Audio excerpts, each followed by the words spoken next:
అర్థం కాకపోవడానికి ఏముంది నాన్నగారు? ఇదంతా వదిన మాస్టర్ గేమ్. నన్ను బ్లేమ్ చేస్తే మర్యాదగా ఉండదు మాధవ్. అలాగని ఇంట్లో ఏదో ఒక గొడవ జరుగుతూనే ఉండాలా? నేను చిచ్చు పెట్టి రచ్చ చేస్తున్నానా? చెయ్యొద్దు అంటున్నాను వదిన. అంతా నీ పెళ్ళం చేస్తే నన్నంటావేంటయ్యా? ఏదో ఒక ప్లాన్ చేసి రాధికను దోషులను నిలబెట్టాలని చూస్తావుగా. Shut up.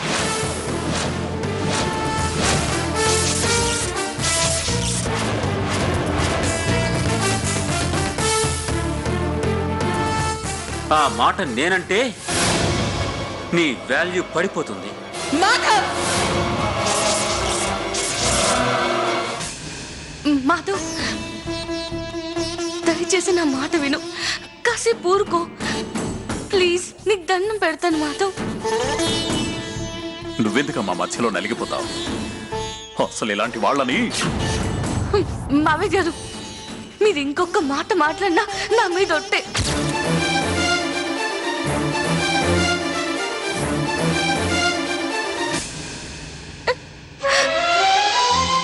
దయచేసి ఎవరు మాట్లాడొద్దు. నా మీద ప్రేమే గనుక ఉంటే, మీ కోడలు అనే అభిమానం కనుక ఉంటే, ఇంట్లో ఈ కార్యం జరగనివ్వండి మావయ్య గారు. ఇదొక్కటి పూర్తి కానివ్వండి. నిజానికి జరిగితే మనందరికీ మంచి జరుగుతుంది. శోభనక్క పూజలో కూర్చొని లక్ష్మీదేవిలా ఇంటి తాళాలు చేతిలో పట్టుకుని కూర్చుంటే ఎంతో శుభం జరుగుతుంది మావయ్య గారు. ఇంటి తాళాలు? అవును మావయ్య గారు.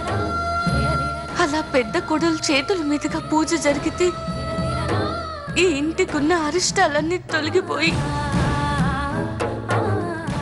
మనందరికీ శుభం జరుగుతుంది. నా మాట కాదనకండి. ఈ ఒక్కసారికి కాదనకండి మావయ్య గారు. అత్తయ్య గారు, మీరైనా చెప్పండి. దయచేసి నా మాట కాదనకండి. అలాగేనమ్మా, అలాగే చేయించు. రూపా, ఆ తాళాలు వాళ్ళకిచ్చేయి.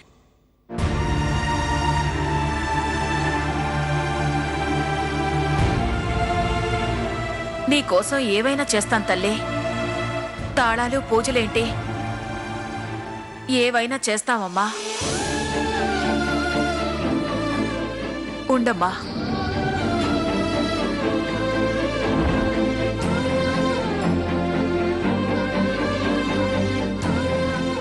రాధిక, బాధపడకు. నువ్వు కోరినట్టుగానే జరుగుతుందిగా. సంతోషంగా పూజ జరిపించు.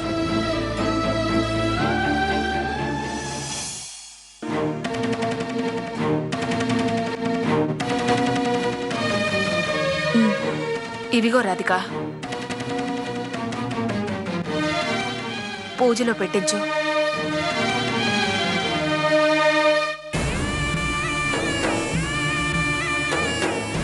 శోభన, రాధిక లాంటి మంచి మనసు కలగాలని మేమంతా ఈ పూజకి ఒప్పుకున్నాం. ఆ దేవుడు నిన్ను మారుస్తాడు.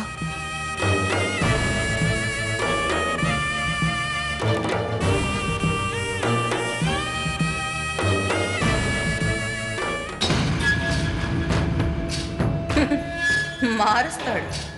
ఆల్రెడీ మార్చేశాడు. రేపటి నుంచి మీరే చూస్తారుగా. అలా చూస్తావేంటి రాధిక? ఈ పూజకి పెద్ద దిక్కువి.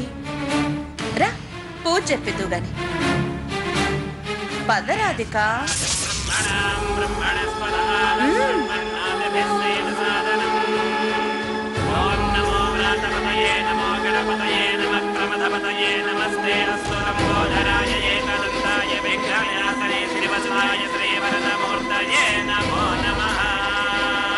వక్రతుండ మహాకాయ కోటి సూర్య సమప్రభ. అమ్మా ఆ తాళాలు ఎలా ఇవ్వండి?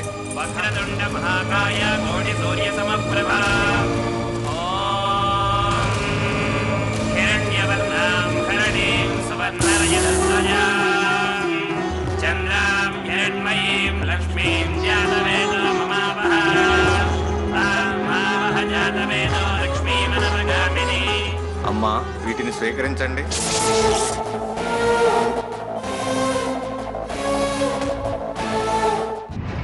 పంతులు గారు, మీరేమీ అనుకోపోతే ఈ తాళాలు నా చెల్లి రాధిక చేతుల మీదుగా తీసుకోవాలనుకుంటున్నాను.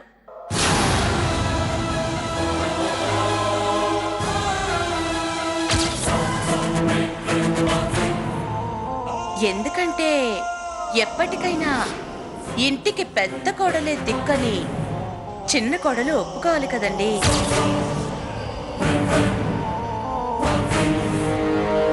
అమ్మా ఈ తాళాలు ఆవిడికి ఏంటమ్మా?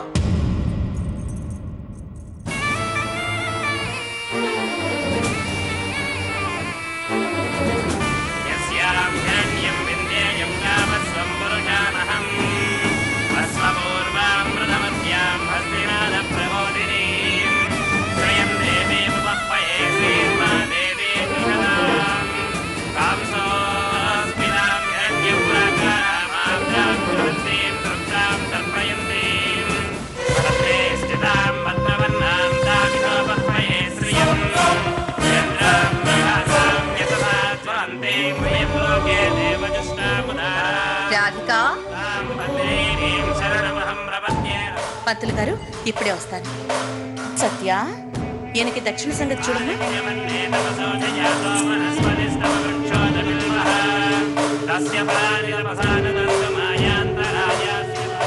ఆగో,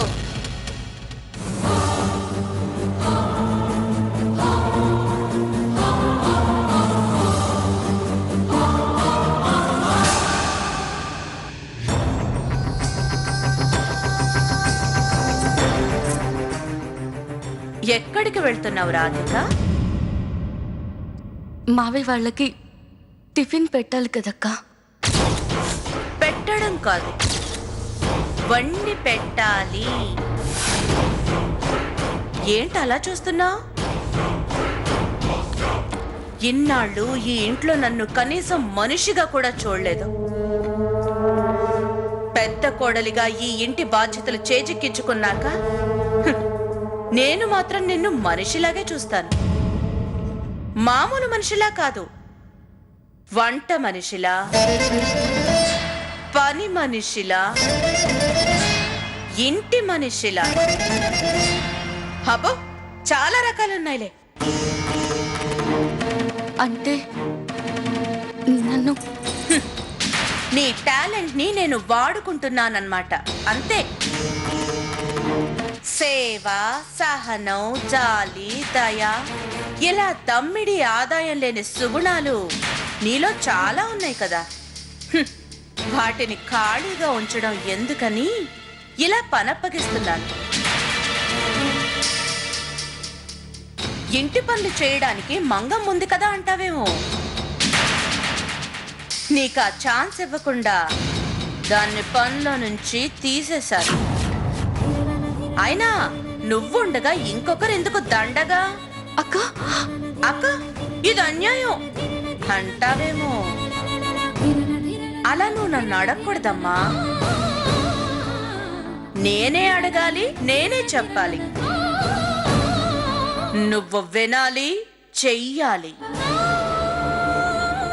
కాదు, కూడదు అంటే ఏం జరుగుతుందో నీకు తెలుసు కదా. సరే అక్క, నువ్వు చెప్పినట్టు చేస్తాను. That's good. అది అలా రా దారికి వెళ్ళ.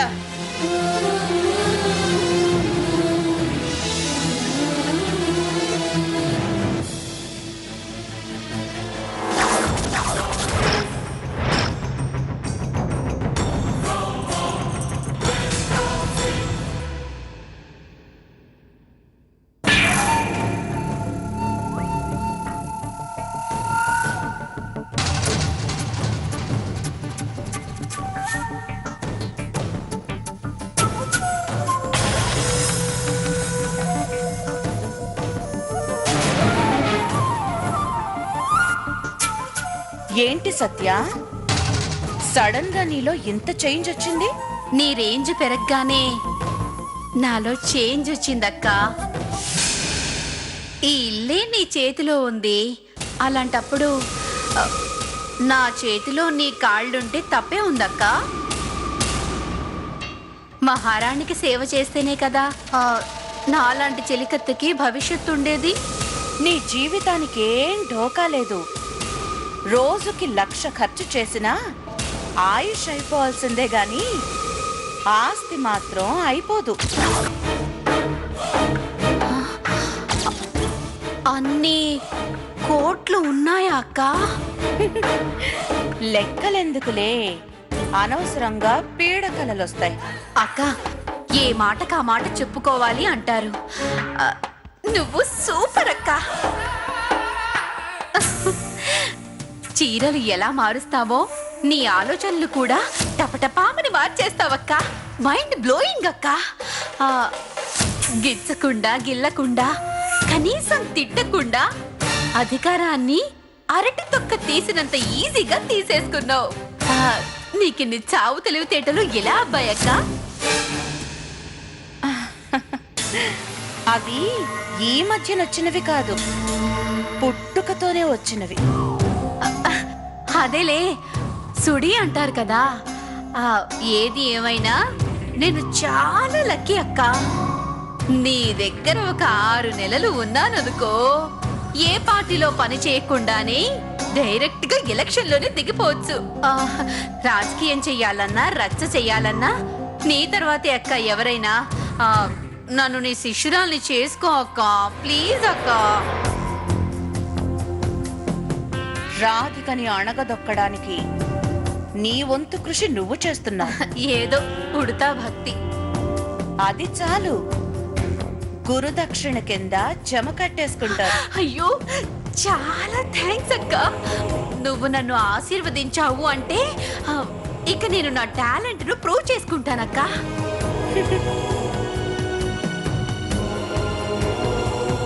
రాధికను అణగదొక్కడం కాదు, పాతాళానికి తొక్కుతాను. తేరుకునే లోపు దాని బతుకు ఖల్లాసై ఉండాలి. ఇప్పుడు చిటికేస్తే అందరూ రోడ్డున పడతారు, కానీ నేనలా చేయను. నాకు ఈ ఐశ్వర్యాన్ని అనుభవించడంలో ఉన్న ఆనందం కన్నా రాధిక ఇంట్లో వాళ్ళ కోసం పడే బాధ, రాధికని చూసి వాళ్ళు పడే నరకం, అది నాకు ఎక్కువ ఆనందాన్ని ఇస్తుంది.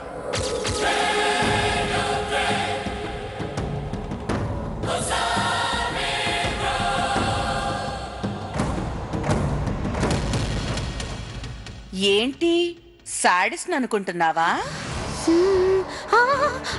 అనుకో, నీకు తృప్తిగా ఉంటే పర్వాలేదనుకో. అక్క, నీలో డిఫరెంట్ షేడ్స్ చూస్తున్నానక్క.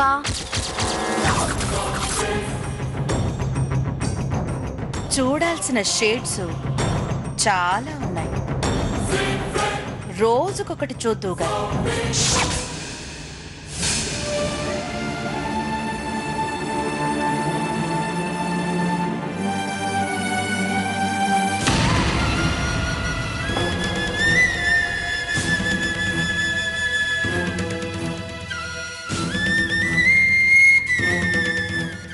అయ్యో, అత్తయ్య ఏంటిది?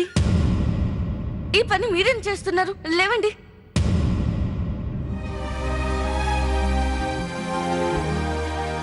చూడండి ఎలా అయిపోయారు. అలవాటు లేని పనులు చేస్తే ఆరోగ్యం పాడవుతుంది. అయినా మిమ్మల్ని ఎవరు చేయమన్నారు? నిన్నెవరు చేయమన్నారమ్మా? అది నాకొకరు చెప్పాలా? మన పని మనం చేసుకోవడంలో తప్పే ఉంది అత్తయ్య. ఇంకా ఎందుకు దాస్తావు రాధిక? అంటే అది నీకు తెలిసిపోయిందా? తెలుసు, మంగని పనిలోంచి తీసేసిందంట కదా శోభన. అవును, అనవసరంగా జీతాలు ఇవ్వడం ఎందుకని అక్క నాతో చెప్పింది. నేనుండగా ఇంకా పని వాళ్ళు ఎందుకు అత్తయ్య? అయినా ఇవన్నీ నాకు చిన్నప్పటి నుంచి అలవాటే అత్తయ్య. మీరు అలా సోఫాలో కూర్చోండి అత్తయ్య. నిమిషాల్లో ఇంటి పని వంట పని అన్నీ చేసి పెడతాను. కూర్చోండి అత్తయ్య. నీ మనసులో కష్టం మొహంలో కనపడకూడదని ఇలా ఎన్ని రోజులు ప్రయత్నిస్తావు రాధిక? నీలో నువ్వే కుమిలిపోతూ మా కోసం ఇంకా ఏదో చెయ్యాలని నీ జీవితాన్ని ఎందుకు పణంగా పెడతావమ్మా? అత్తయ్య, మాధవ్ కోసం మా కోసం నువ్వు ఎన్నో త్యాగాలు చేశావు. ఎప్పుడైనా నువ్వు సంతోషంగా ఉన్నావా అంటే అదీ లేదు కదమ్మా. నువ్వు కష్టపడుతూ మమ్మల్ని సుఖపెట్టాలని చూస్తే నిన్నలా చూస్తూ మేము ఉండలేమమ్మా. అత్తయ్య, నేను నీకు అత్తని కాదు అమ్మనని ఎప్పుడో చెప్పాను. కానీ నువ్వెప్పుడు నాతో ఏ కష్టాన్ని చెప్పుకోలేదు. మేము బాధపడతామని నువ్వు ఇబ్బంది పడకు. ఏదైనా ఉంటే మాతో చెప్పుకోమ్మా. ఏం లేదు అత్తయ్య, ఏం లేదు. రాధిక,